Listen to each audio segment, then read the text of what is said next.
Bonjour, bienvenue au Club électrotechnique amateur. Aujourd'hui, je vais faire un petit contrôle simple, un contrôle séquentiel. Je vais l'expliquer. Donc, l'idée, c'est de contrôler un moteur. Pour cela, je vais utiliser le 47. Ce genre de petit circuit intégré-là est intéressant parce qu'on peut l'utiliser dans beaucoup de contrôles séquentiels. Entre autres, dans mon explication, j'ai ici deux boutons. J'ai un bouton B1 et B2. Le bouton B1 va activer l'entrée clock qui va nous permettre de déplacer un état 1 sur nos sorties que moi je vais utiliser. Ça va de 0 à 4. Je vais utiliser les sorties de 0 à 4, mais on peut aller de 0 à 9 avec ce genre de compteur. Chaque sortie va être activée une après l'autre, à toutes les fois qu'il va y avoir une transition. Donc si on y va au début, quand notre système a été reseté, on est à l'état à la sortie 0 à 1. Donc il n'y a aucune action qui va se faire. Aussitôt que je vais peser sur le bouton une fois, on va avoir la sortie 1 qui va changer. Donc, vous allez avoir un état 1 à la sortie 1. Ça va activer un relais qui va faire tourner mon moteur dans un sens, dans le sens forward, en marche avant. Si je pèse une seconde fois, notre bit va se déplacer à la sortie 2, qui n'a absolument rien. Donc, il va y avoir un arrêt de notre moteur. Si je donne une autre impulsion, c'est le 3 qui va être activé. À ce moment-là, on va avoir le relais de commande R2 qui va activer le moteur dans l'autre sens de rotation en mode forward. Donc, on peut facilement contrôler d'une façon simple, juste en donnant des impulsions. On peut activer notre moteur dans un sens ou dans l'autre et avec des temps d'arrêt. Pour cela, j'ai installé aussi un affichage. Vous allez avoir un affichage qui va nous indiquer dans quel sens qu'on va avancer notre moteur, soit en avant ou en arrière, avec une flèche que j'ai fait avec des LED.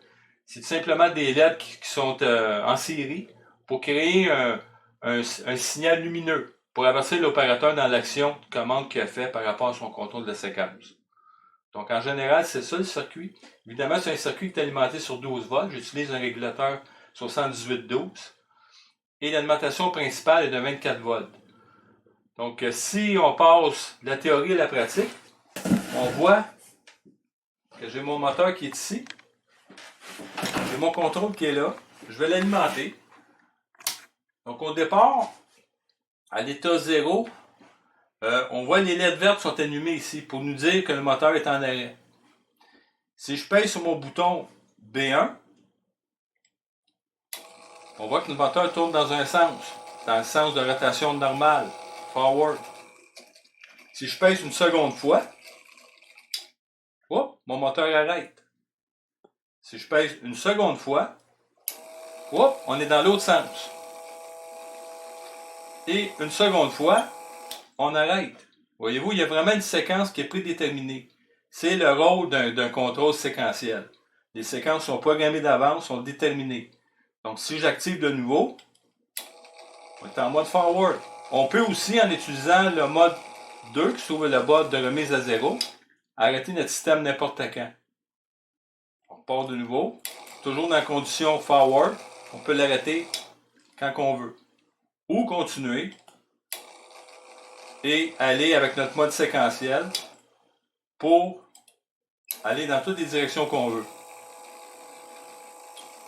Donc, comme vous pouvez voir, c'est intéressant parce qu'on a la possibilité de fonctionner dans un mode séquentiel et ça, il n'y a pas de limite. Vous pouvez imaginer la séquence que vous voulez.